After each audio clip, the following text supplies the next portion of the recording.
Olá, seja muito bem-vindo a mais um Câmara Entrevista que começa agora, sempre com temas importantes de interesse público para você. Hoje nós vamos falar a respeito de violência doméstica e do atendimento que é dado às famílias que passam por essa situação. Aliás, um dado importante e muito preocupante foi divulgado recentemente por uma pesquisa feita em 83 países. Dos 83, o Brasil foi considerado o quinto em número de mulheres assassinadas, homicídios contra mulheres. Nós vamos falar a respeito desses e outros assuntos a partir de agora com a Érica Leite Ramos, que é assistente social e diretora do CREAS em Jaú, o Centro de Referência Especializado de Assistência Social. Érica, seja muito bem-vinda. Obrigada, eu que agradeço pelo convite e pela oportunidade de falar um pouco sobre o CREAS. Ô, Érica, é importante a gente ressaltar para o pessoal de casa que existe uma rede de atendimento, na verdade, às famílias, às pessoas que estão em uma situação de vulnerabilidade. O CREAS começou a atender em Jaú no ano de 2011. Qual é exatamente o atendimento realizado por vocês? Então, o CREAS é um serviço da Secretaria Municipal de Assistência Social de Jaú. É um serviço que é executado através da Prefeitura Municipal, em parceria com a Secretaria Municipal, de Assistência Social e o Governo Federal também, o MDS, o Governo Estadual. Então, o CREAS, ele desenvolve um trabalho de política pública. É um serviço que é disponibilizado para a população, para as pessoas e para as famílias que são vítimas de violência ou que estão em situação de violação de direitos, em situação de risco. É importante a gente citar que o CREAS não funciona com atendimento simplesmente para as mulheres, mas as famílias que estão nessa situação, é isso, né? Isso, famílias ou indivíduos, porque hoje a família ela pode ser composta apenas por um indivíduo. Então, a gente atende desde a criança, e o adolescente, que, por exemplo, pode ser vítima de abuso sexual, de violência psicológica, violência física, até a mulher ou o adulto também que possa estar passando por essa situação de violência, assim como o idoso ou a pessoa com deficiência também. Então, a gente atende todos os tipos de demanda, desde que envolva a violação de direitos. E vocês têm um perfil das pessoas que são atendidas pelo CREAS hoje em Jaú que estão nessa situação? Então, de um modo geral, as pessoas elas chegam para o CREAS através de uma demanda espontânea, então elas pessoalmente procuram pelo atendimento, psicossocial, ou através do CRAS também, que é um órgão de referência, que está localizado nos territórios com maior índice de vulnerabilidade e que encaminham essas famílias quando a situação ela já envolve um risco maior. O CRAS ele trabalha a prevenção, mas ele também atende outras situações e aí quando se trata de violação de direitos é o CREAS que atende essas famílias. E as pessoas também chegam, essa demanda envolvendo a violência também chega através do Disque 100, do Disque 180, através dos órgãos que fazem parte do sistema de garantia de direitos, então a Defensoria Pública, o Poder Judiciário, o Conselho Tutelar. Então são órgãos com os quais a gente trabalha em conjunto e que também encaminham essa população atendida pelo CREAS. O perfil, de um modo geral, como eu falei para você anteriormente, são famílias e indivíduos que não apresentam uma renda socioeconômica, uma situação socioeconômica tão alta, então, normalmente uma situação socioeconômica baixa e média, são a maioria, mulheres, que normalmente têm um companheiro ou marido, um esposo, e normalmente têm filhos, vivem nesse contexto familiar onde se dá violência, o perfil é mais ou menos isso. E aí a gente vê muito voltado a questão do agressor que faz uso de substância psicoativa, que a gente fala, esse é o termo técnico, mas que na verdade faz uso de álcool, bebida alcoólica, drogas, e vários tipos aí de substâncias que acabam também interferindo nessa questão da violência, nessa relação de violência com a vítima. Quer dizer, a droga é um item hoje fundamental e que está presente em grande parte dos casos de violência doméstica. E é importante a gente ressaltar, né, Érica, quando a gente fala em droga, existem as drogas lícitas e ilícitas. O álcool não deixa de ser uma droga também, sim, embora lícita, né? E nessas famílias, né, estão presentes essas drogas. Muito presente a questão da substância. Esses agressores normalmente estão inseridos em trabalho informal, né, ou estão inseridos no tráfico, ou outros tipos de trabalhos, né? Então essa questão social também permeia a questão da violência, né? Porque a família, quando ela está numa situação de desemprego, de vulnerabilidade, né, a violência ela passa a fazer parte desse ambiente familiar, né? Que está muito relacionado à questão da pobreza, à questão, né, dos meios de sobrevivência, mas também a questão do uso de substância psicoativa, né? E a gente fala muito do crack, por exemplo, que é uma droga que devasta com a vida do dependente, do usuário. Agora, muita gente acaba relevando a questão do álcool. É uma droga lícita, aceita socialmente. Vocês encontram mais casos com envolvimento com o álcool nesse meio ou drogas mais pesadas como o crack, por exemplo? Então, a maioria dos casos, eles associam as substâncias, né? Fazem uso de vários tipos de substância ao mesmo tempo. Não é uma droga ou outra? Normalmente é álcool, né? E outras drogas também, né? Mas, de um modo geral, a gente percebe também que tem aumentado, por exemplo, a violência em relação à pessoa idosa e à pessoa com deficiência, né? Que tem uma capacidade menor de defesa, né? De se autodefender. E a gente tem recebido muitas denúncias nesse sentido, né? O CREAS às vezes tem uma dificuldade de numa única visita identificar se essa denúncia é procedente ou não, mas de um modo geral a gente percebe que tem aumentado a questão da violência contra o idoso, principalmente a violência econômica, né, que a gente fala. Você citou aí o Disque 100 e o Disque 180, 180. Isso. Esses números são instrumentos federais que funcionam para o país todo. Como é que é isso, Érica? Então, são telefones gratuitos, né, a ligação é gratuita e a denúncia pode ser inclusive anônima. Então, quando a pessoa, né, algum vizinho, alguma pessoa que está identificando uma situação de violência, né, próximo da sua casa, que tenha interesse em denunciar, tem essa preocupação, faz essa ligação para o Disque 100 ou para o Disque 180 quando envolve violência diretamente ligada à mulher. O Disque 100 ele é mais voltado para a questão da denúncia quando envolve criança e adolescente. E aí, essa denúncia ela vem de Brasília, através de e-mail, direto para a Secretaria Municipal de Assistência Social. E aí a Secretaria encaminha para o CREAS, né, porque a gente está ali do lado, na verdade. E aí o CREAS que vai, através de visita, verificar em loco se a denúncia procede ou não. E quando chega um novo caso até vocês atendem simplesmente, por exemplo, veio a denúncia, um caso de violência doméstica, o agressor é o marido, o companheiro, agressões contra a mulher, contra os filhos. Vocês vão dar um atendimento à mulher e aos filhos ou o agressor também recebe uma atenção por parte do CREAS? Olha, a nossa maior preocupação são as vítimas, né? No primeiro momento, então a gente... se preciso for até vai com a vítima até a delegacia para fazer o boletim de ocorrência, quando não, né, tem muitas vezes que ela já até lavrou o boletim de ocorrência para poder entrar mesmo, né, com um processo contra esse agressor. E aí o trabalho do CREAS ele se dá através da rede, né? Então a gente faz essa acolhida, identifica o que está acontecendo, encaminha, se for preciso, para a saúde, para o ML para fazer o exame de corpo de delito, para a delegacia da mulher, a gente faz até esse contato direto com a delegada, a doutora Isabel, né, se for preciso. E aí envolve toda a rede nesse atendimento, porque cada caso é um caso, né, e a gente vê o que é possível fazer dentro daquela situação. Vocês dão um encaminhamento aos órgãos que possam dar o atendimento. Isso, o nosso apoio principal são para as vítimas. Trabalhar com o agressor é muito difícil, porque normalmente a gente tem a resistência por parte do agressor, né? E muitas vezes envolve crime, né? Como a gente está dizendo, vai lá, registra o BO. Que acaba, né? Como existe essa questão cultural, né?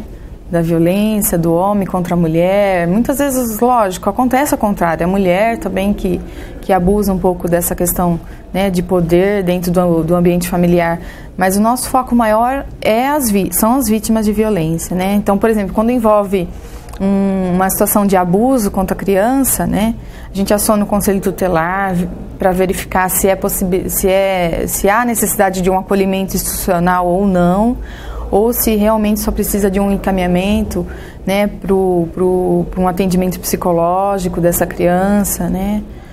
A gente faz muito contato com as escolas também, então a gente está sempre trabalhando mesmo em parceria com a rede de atendimento.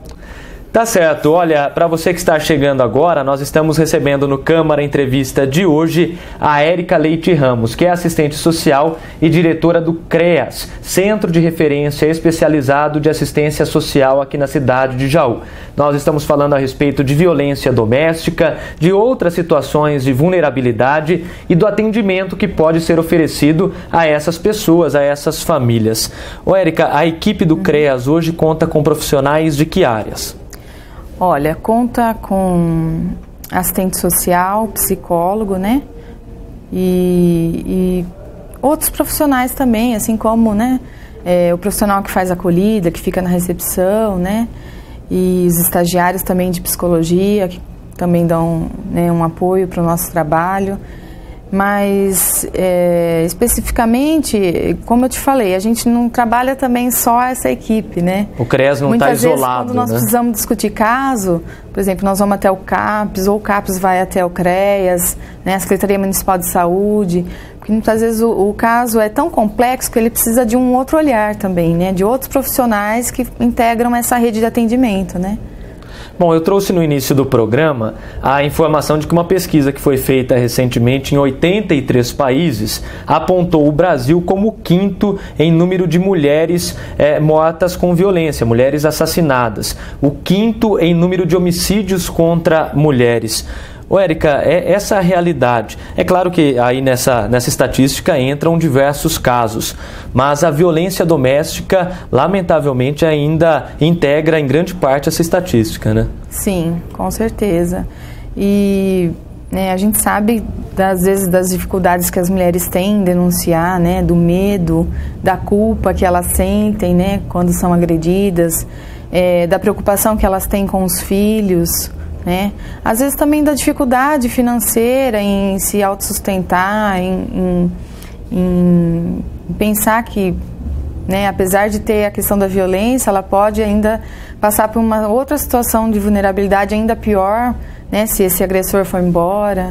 A mulher em geral tem medo de denunciar ainda hoje por conta dessas situações? Você sente que muitas ficam receosas? De um modo geral, a gente sente que sim, que ainda tem muito receio, né? Elas infelizmente acabam chegando assim num momento mesmo de limite, né? Elas só tomam essa decisão de denunciar quando a questão ela já avançou muito, quando a violência já tomou uma proporção muito grande, que aí envolve a segurança dos filhos, a própria segurança, né? Porque essas agressões, na verdade, quando cometidas, por exemplo, pelo companheiro, pelo marido, enfim, elas não começam com uma agressão, muitas vezes não começam com uma agressão física de grandes proporções, né? Sim. Mas ofensas, enfim, existem várias formas de violência. Psicológica, né? A ofensa, a ameaça, né? A chantagem emocional. Então, são esses tipos de violência mesmo. Eu acho que é a partir disso que vai crescendo, né? Que esse fenômeno vai tomando uma proporção maior, né, até chegar na violência física ou na violência sexual também, né? Enquanto não chega nesse ponto, muitas vezes a denúncia não chega ao conhecimento de órgãos como o CREAS, né? Sim. Essas situações não são levadas para vocês. Até para as autoridades policiais também, né? Elas às vezes têm esse medo mesmo, né, de o que vai acontecer depois, né? Agora, como assistente social, diretora do CREAS, Érica, mais uma opinião pessoal sua. Nós temos a Lei Maria da Penha hoje e ela possui várias medidas protetivas para tentar assegurar os direitos, a proteção da mulher mesmo, contra essa violência. A Lei Maria da Penha, na prática, funciona tão bem quanto no papel? Olha, pelo que eu percebo, assim, analisando do tempo, né, que eu estou no CREAS trabalhando, eu verifico que a maior dificuldade do caso ser levado adiante, de que esse agressor realmente seja punido pelo que ele fez, né, receba as penas cabíveis aí dentro de cada situação, é a dificuldade de se ter provas testemunhais. Então, a vítima, muitas vezes, ela tem dificuldade de conseguir uma testemunha. A violência sexual, por exemplo, normalmente acontece longe dos olhos de uma possível testemunha. É uma violência velada, né? Exatamente. Que é pouco divulgada. E mesmo que algum outro familiar tome consciência do que está acontecendo, ou mesmo que os vizinhos vejam, né, essa questão da violência acontecendo, existe ainda muito receio e medo, né, de se testemunhar esses casos de violência. Então, a prova testemunhal, eu acho que é uma grande dificuldade ainda dessas vítimas. Quer dizer, a mulher pode até denunciar, mas o caso judicialmente não tem sequência sem esse embasamento. Legalmente, né? O processo, ele requer alguns requisitos, né? Então, infelizmente, a gente percebe que elas não têm, às vezes, testemunha, não tem como provar, não tem uma documentação, não tem alguma outra forma mesmo de provar que estava sofrendo essa violência, né? E, às vezes, o processo é extinto, é arquivado por falta de provas, né?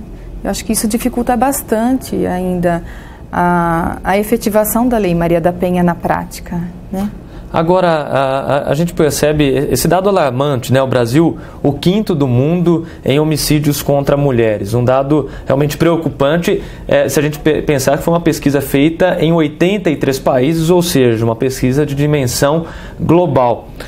Nós não vivemos num país, pelo menos de maneira escancarada, de intolerância religiosa, nem nada nesse sentido. É um país democrático, um país aberto, que fala o mesmo idioma de norte a sul, leste a oeste. Enfim, o que leva o Brasil a essa condição de um país de extrema violência contra a mulher? Existe uma cultura velada de violência contra a mulher, como, por exemplo, acontece com o racismo, que existe na prática, que o negro sente no dia a dia, mas muitos insistem em negar a existência dele. Seria mais ou menos por aí, Érica? Olha, eu acredito, né, que ainda falta um trabalho preventivo e de empoderamento dessa mulher, né? A gente muitas vezes trabalha no sentido de querer resolver aquela situação em si, né?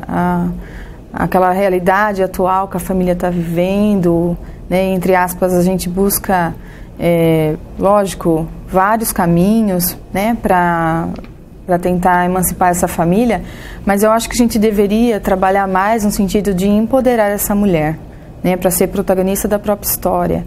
Então, empoderar, você diz, mesmo no sentido do mercado de trabalho, sim, a posição que ela ocupa? De informar, né, de oferecer melhores oportunidades de formação profissional, né, de emprego mesmo, de trabalho, né, porque a mulher, ela, principalmente essas mulheres que sofrem a violência, elas não estão empoderadas para poder ser mesmo protagonista da própria história, né? Então, a nossa questão cultural ainda, né, e patriarcal, né, a nossa cultura patriarcal, eu acho que tem, infelizmente, ainda colaborado para que a gente permaneça nesse contexto, sabe? Para que a mulher não tenha essas oportunidades de emancipação, né, de ser mesmo protagonista. Eu acredito que a gente pode trabalhar muito no sentido de fazer campanhas preventivas, né, informativas, mas a informação por si só ela não resolve o problema, né? A gente precisaria de uma política nacional voltada a essa mulher, né, no sentido de empoderar mesmo a mulher para conseguir sair dessa situação, né? Para conseguir, na verdade, se autossustentar, né? E aí envolve muitos aspectos, né? Principalmente esse educativo, profissional, que eu acho que é um dos caminhos para a mulher conseguir se emancipar mesmo, né? Nesse sentido em que a Érica está dizendo, se enquadra o papel da nossa TV Câmara também, que abre o espaço para difusão da informação, para que se compartilhe o conhecimento, trazendo pessoas com o conhecimento especializado, como a Érica tem, e hoje nos dá o prazer de compartilhar esse conhecimento com todos nós a respeito dessa questão da violência doméstica e da colocação da mulher também na nossa sociedade brasileira com relação à violência e tudo mais. Érica, nós teremos na cidade de Jaú a inauguração da Casa Rosa.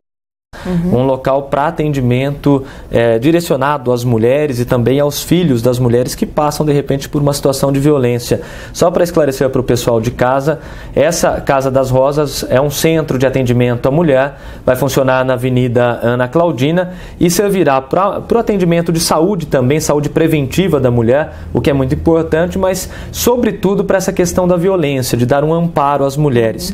Esse trabalho seria complementar também com o do CREAS, né? São trabalhos que se complementam. Sim, com certeza. Porque o CREAS ele não tem o foco no atendimento psicológico e terapêutico, né? Até porque nós somos um serviço da política de saúde, de assistência social. Então, eu acredito que esse apoio, né, psicológico é imprescindível, né, para as vítimas de violência que estão nessa situação de violência, porque o apoio ele pode ajudar muito no sentido da mulher conseguir tomar outras decisões, né, diante do que está acontecendo, né, na vida dela, até mesmo em relação aos filhos, em relação ao agressor, né. Eu acredito que o trabalho vem a somar, né, e assim que a gente vai fortalecendo mesmo a nossa rede de atendimento dentro do município de Jaú. A mulher que depende hoje de um atendimento terapêutico, por exemplo, ela encontra até uma fila de espera, né, nos serviços públicos de saúde. De repente, é uma maneira de amenizar essa situação também, né? Sim. E o trabalho especializado, ele tem um foco diferenciado, né?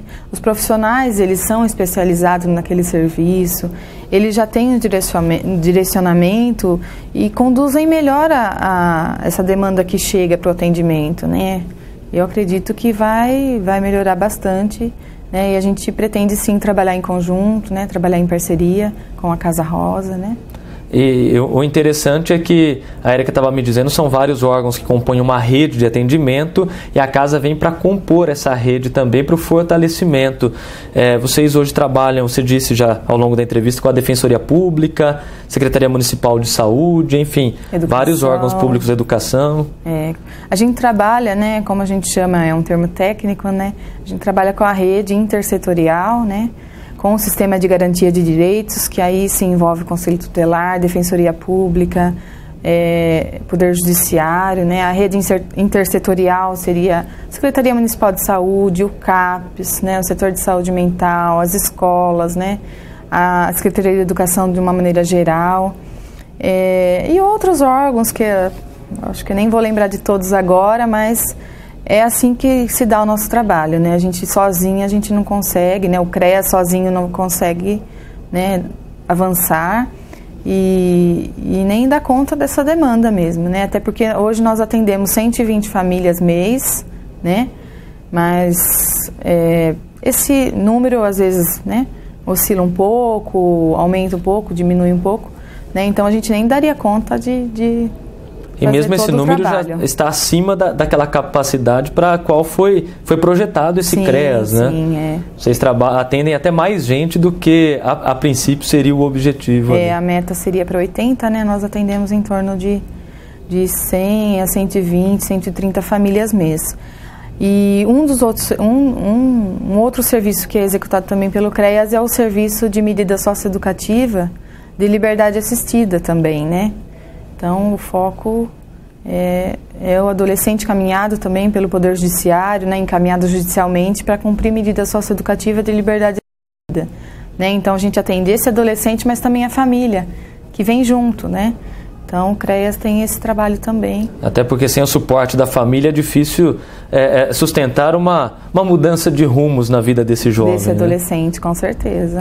Vocês têm cerca de 500 famílias cadastradas, você me disse, isso, né? No total, desde que o CREAS passou a atender aqui na cidade de Jaú. Essas famílias, periodicamente, é feito um contato com elas ou só quando elas necessitam e voltam a procurar o CREAS? Como é que funciona essa dinâmica? Olha, o acompanhamento familiar, ele tem uma duração de 6 meses a 1 ano, né? Isso seria uma regra, mas nós, na verdade, não temos, assim, a pretensão de cumprir, né, prazos específicos, né? Cada caso é um caso, e se a gente sentir necessidade de acompanhar durante 2 anos essa família, a gente acompanha, né? A equipe discute e acompanha. Se essa família retornar e pedir, né, um apoio, uma orientação, ela é acolhida também, ela é recebida pela equipe, é orientada, né, na medida do possível. Muitas vezes os usuários, né, que nós chamamos de usuários, né, as famílias, elas criam um vínculo muito forte com a equipe. Então, né, por mais que elas tenham superado aquela situação, num outro momento ela sempre nos procura para pedir um apoio ou para falar que está dando certo, que ela conseguiu emprego, que ela conseguiu a casa, que a vida mudou para melhor. Então, a gente acaba construindo um vínculo muito forte, assim, muito importante com essas famílias que nós atendemos. E vocês percorrem os bairros da cidade com base nas denúncias, com base, enfim, toda a informação que chega para vocês. Nesse tempo todo em que você trabalha com assistência social, em que vocês estão aí à frente do CREAS, você percebe nesses últimos anos, até com a difusão da própria informação, mais mulheres procurando denunciar, uma mudança de cenário em Jaú? Há uma mudança no sentido de favorecer a segurança familiar? Sim, eu percebo que sim. Nós fizemos uma palestra com elas, né? Uma palestra não, na verdade é uma reunião, é um bate-papo sobre violência. E nesses momentos, assim, nesses espaços coletivos, elas acabam se empoderando, elas acabam percebendo que na verdade elas podem denunciar, elas vão ter um apoio, né? A partir do momento que elas tomarem essa decisão. Eu acredito que tem melhorado muito nesse sentido, né? Elas têm conseguido se livrar mesmo dessa situação, né? Na medida do possível, acho que elas têm conseguido, sim, né, melhorar essa situação, essa condição de vida, né? Essa qualidade de vida. Bom, nós vamos nos aproximando do final de mais um Câmara Entrevista. Nós conversamos com a Érica Leite Ramos, assistente social, diretora do CREAS na cidade de Jaú. Um tema importante que rende muita conversa ainda. Já fica desde já o convite para que você retorne ao nosso programa, viu, Érica? Muito obrigado por sua presença. Eu que agradeço, assim, o espaço, né, que a TV Câmara tem nos dado, né, está nos dando hoje para divulgar o nosso trabalho. Eu sei que nós ainda temos muito que melhorar, né? A gente está sempre buscando a qualidade desse serviço, a gente se importa muito com o atendimento, né? Em prestar um bom atendimento para a população que nos procura, para as pessoas que estão em situação, né, de dificuldade, de violência. E aí eu quero deixar aqui aberto, né, para os telespectadores, né, o CREAS mesmo, né? A gente está à disposição. Se tiver alguém que queira fazer uma denúncia anônima, a gente recebe denúncias através do próprio telefone do CREAS, né? Ou, se a pessoa preferir também, através do Disque 100, Disque 180, ela pode, né, denunciar, não precisa se identificar se não quiser, né? Porque a gente, eu acho que tem que trabalhar em conjunto. Tá certo, é uma rede de atendimento. Sim. E veja na TV Câmara mais um instrumento também à disposição para que a gente possa contribuir no que diz respeito principalmente à informação. Tá joia, muito obrigada. Mais uma vez agradeço, parabéns a Érica, a toda a equipe do CREAS, às pessoas que batalham para que o atendimento seja dado da maneira mais eficaz, mais próxima possível às pessoas que precisam. O CREAS em Jaú, anote aí, fica na Rua Paissandu 671 no centro, Rua Paissandu 671 no centro de Jaú, e tem 2 telefones para contato, 3622-8644, está aparecendo aqui no rodapé do seu vídeo, e 3622-3610, 3622-3610. Mas é claro que existem esses números mais simples, o Disque 100 e o Disque 180, 180, para que as denúncias principalmente sejam feitas. Essas denúncias chegam aos órgãos responsáveis, que repassam depois aos correspondentes no município, no caso aqui o CREAS na cidade de Jaú. Eu agradeço pelo carinho da sua audiência, a TV Câmara sempre trabalhando com temas de interesse público na formação da cidadania. Obrigado a você mais uma vez, obrigado, Érica. TV Câmara, o canal de Jaú.